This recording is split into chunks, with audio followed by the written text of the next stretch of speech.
Chapter 7. Looking into 7.1, discussing measurement. So in this section, we're going to go ahead and talk about some units of measure. And we're going to be talking about both systems. And you'll see what I mean in just a moment. So let's start off with the system we often use in the United States. The United States, along with Myanmar and Liberia, officially use the imperial system of measurement. So these are the measurements that we are used to in the US: inches, feet, yards, pounds, gallons. So we're going to discuss measurements in three categories: length, weight, and capacity. So for length, we often talk about 12 inches is equivalent to 1 foot. 3 feet is equivalent to 1 yard. And 5,280 feet, 5,280 feet, is equal to 1 mile. And you can see here, I'm also using the abbreviations IN, FT, YD, MI for inches, feet, yards, and miles, respectively. So I want you throughout this video to keep these in mind. Maybe take a picture, write them down, because we're going to be referencing these a lot. So these were for length. Let's also talk about weight. For weight in the US, we often use ounces, pounds, and sometimes tons. So we have that 16 ounces, or OZ, is equivalent to pounds. And we also have that 2,000 pounds is equivalent to 1 ton. Now we're talking about capacity, so like liquid capacity, for example. 8 fluid ounces is equivalent to 1 cup. 2 cups is equivalent to 1 pint. 2 pints are equivalent to 1 quart. And 4 quarts are equivalent to a gallon. So we're going to go ahead and see how do we deal with conversions within the imperial system. So to tackle this on, let's go ahead and try to work on this example 1. So for example 1, I have pretty straightforward instructions asking how do I convert 18 inches to feet, for example. So let me go ahead. First, let me do this, doing some tech support. That's why I'm speaking a little bit weird, you might have noticed. Let's see if we can go ahead and write on this. There we are. So how do I convert inches to feet? Well, remember, what is the relationship between inches to feet? We know that, well, there's 12 inches in 1 foot. So this is going to be important because this will be our conversion factor. So let me write 18 inches. I want to end up with however many feet at the end of this. Referencing this conversion factor, I'm going to multiply by a special quantity. I'm going to multiply by 1 feet or 1 foot over 12 inches. So again, the 1 and the 12 came from this conversion factor. And why did I put feet on the top and inches on the bottom? Well, I want to get rid of my inches and end up with feet. So the reason I put inches on the bottom is that this allows me to say inches cancels with inches. And then I'm left with however many feet. And now I just have to ask myself, what's 18 times 1 divided by 12? Well, 18 times 1 divided by 12, and we go ahead and calculate that, we actually get a nice, let's see, 1.5 feet. All right, so we've converted inches to feet, 1.5 feet. Now, what we did here actually has a special name. A lot of times, depending on the class, you might call this dimensional analysis, which, if I'm being very broad about it, this is us doing our conversions. So let's go ahead and continue from here. So the good news is that these examples are going to go pretty quick. So make sure you're careful and listening. Otherwise, you're going to look away and the problem's done. Example 2, let's convert 3.5 tons to pounds. First, I must ask, what is the relationship that I know of from my previous slides between pounds and tons? Well, if you recall, we know that 2,000 pounds is equal to 1 ton. I'm using the abbreviation. So if I want to start off with 3.5 tons, I had to multiply by an appropriate factor. Now the question is, do I put 2,000 pounds over 1 ton? Or should I do 1 ton over 2,000 pounds? Which ones should I use? Well, remember, what do I want to get rid of? I want to get rid of tons and end with pounds. If I want my tons to go away, they have to cancel out. So I'm actually going to use this one here. Because if I write it, 2,000 pounds over 1 ton, then I have the convenience of saying tons cancel with tons. And now I have 3.5 times 2,000. 3.5 times 2,000, we get a nice 7,000. And we're left with pounds. So 3.5 tons is equivalent to 7,000 pounds. Again, the key thing is making sure we're using the correct multiplying factor. So looking at this, let's go into our example 3 now.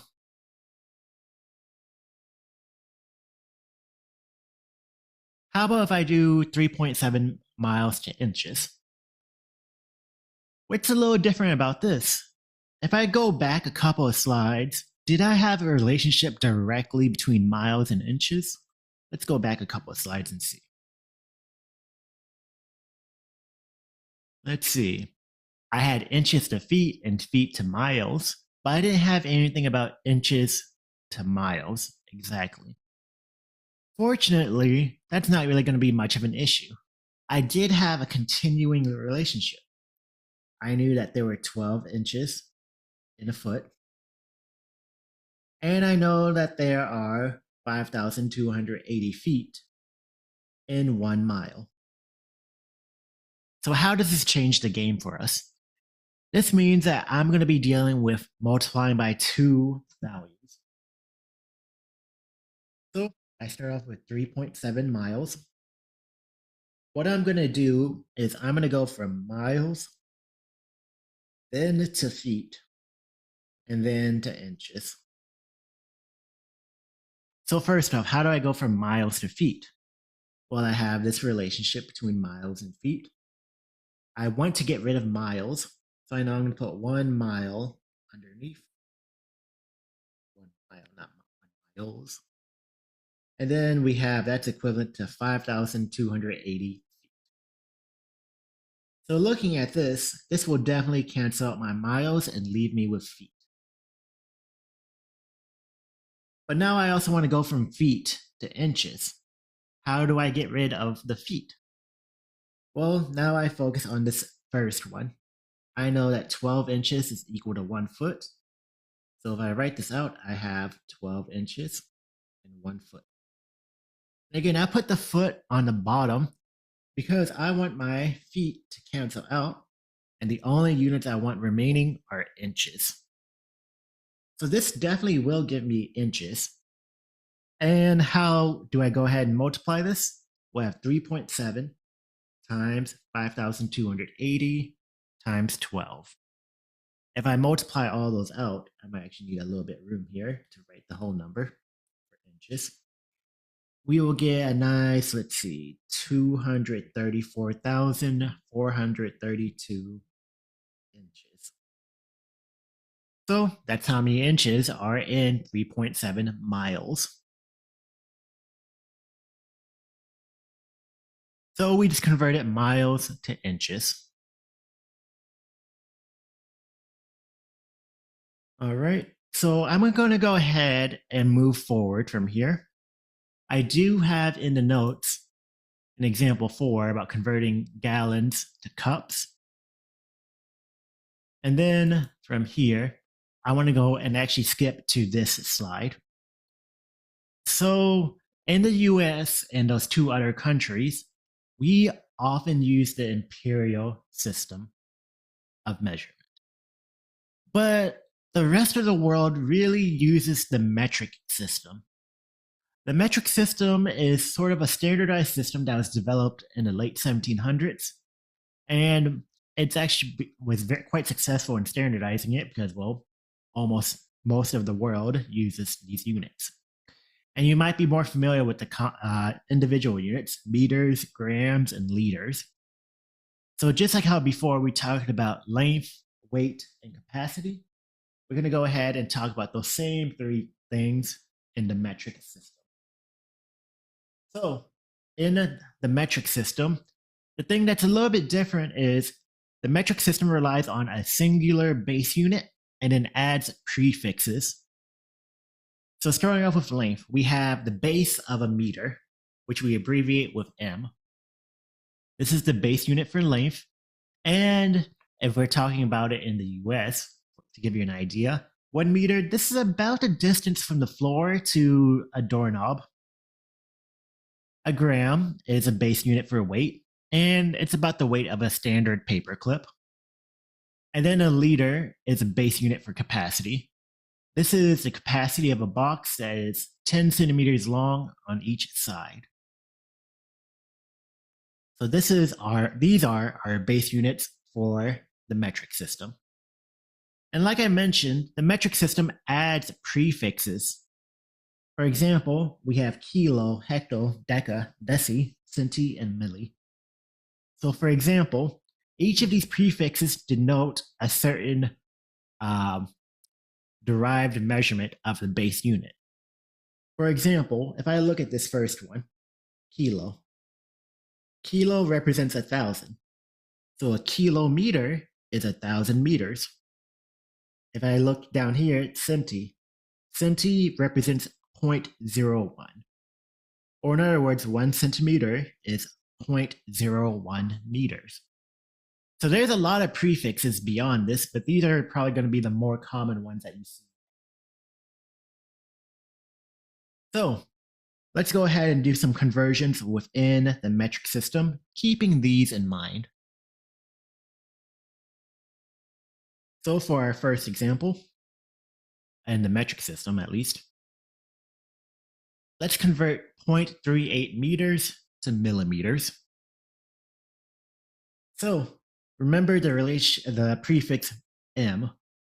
If I go back, M stands for milli, or in this case, millimeter.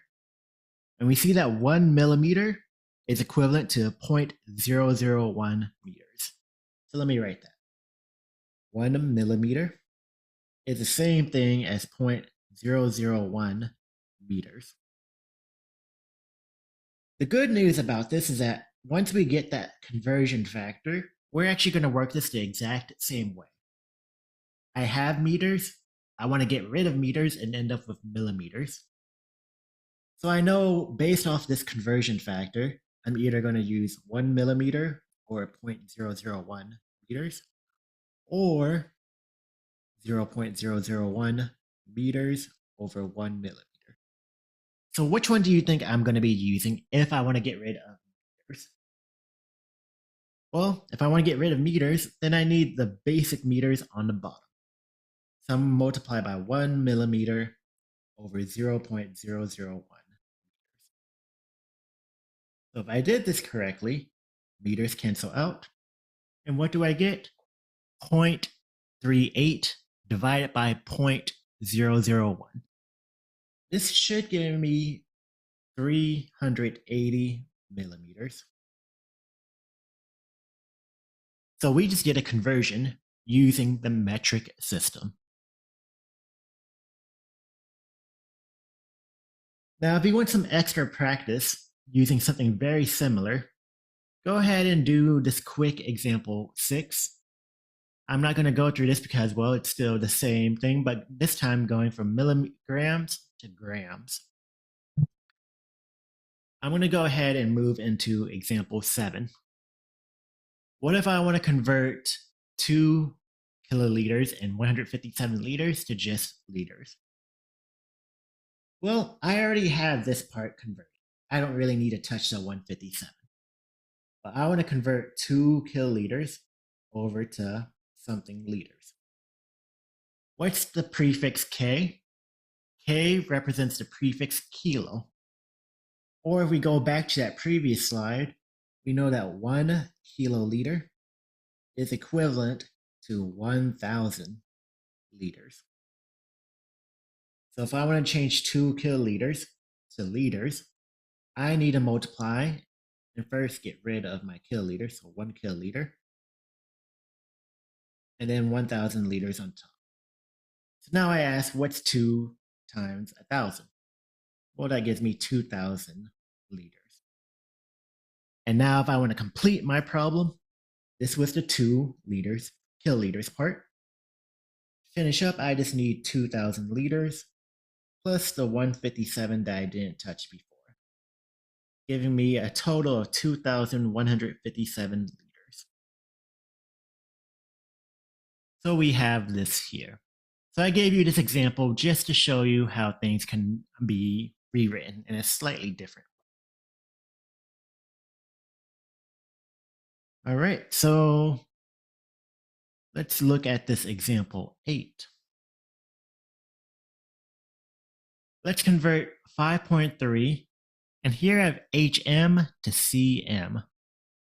I'm not going to go through the entirety of this, but as a hint, what you might want to do is we have a prefix to a prefix.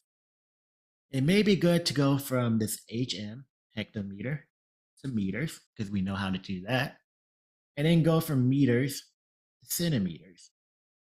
This is in the same vein as before, whenever we went from miles to feet to inches.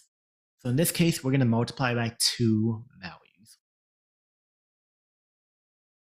So to help shorten this video, because I see that I've already used 26 minutes of your time, or unless you skip forward, let's go ahead to the last section here. The last section I have is converting between the metric system and the imperial system. We have a little bit of a benefit here in the US that we're all using, for the most part, the imperial system. But if you're a person that likes to travel, it's going to be really important to work with the metric system and the imperial system. So here are some approximate equivalencies that I've listed below. Units of length, 1 inch is actually exactly 2.54 centimeters. A meter is about 3.28 feet, or equivalently 1.09 yards. And 1 mile is about 1.61 kilometers. And you can see a similar idea here for weight and capacity. So the example I want us to look at is, for example, this one. There are other examples, but we're going to focus largely on what we have here. Convert 55 miles to kilometers. Well, do I have a conversion factor? Well, if I look in the previous slide, I know that 1 mile is about 1.61 kilometers. Now, there is an exact value, but for us, we're going to say that this is sufficient for us. So I want to start off with 55 miles. I know I'm going to do some multiplication. What am I going to multiply by? I know I'm using these values. Does the 1 mile go on top, or does it go on the bottom? Well, remember, the value the unit I want to get rid of goes on the bottom. I want to get rid of miles, so I'm going to put 1 mile on the bottom and 1.61 kilometers. So what do I get whenever I do 55 times 1.61? The miles do cancel out. 55 times 1.61, I'm going to get 55 kilometers. So we just did a conversion from the imperial system to the metric system. All right, so this is where I'm going to end the video. And one thing I'm going to note also, if you're watching these videos in section 4, chapter 7, the other 2 sections actually will not have a video, but they will have accompanying notes. So keep that in mind. Besides that, I'll actually see you for the next module.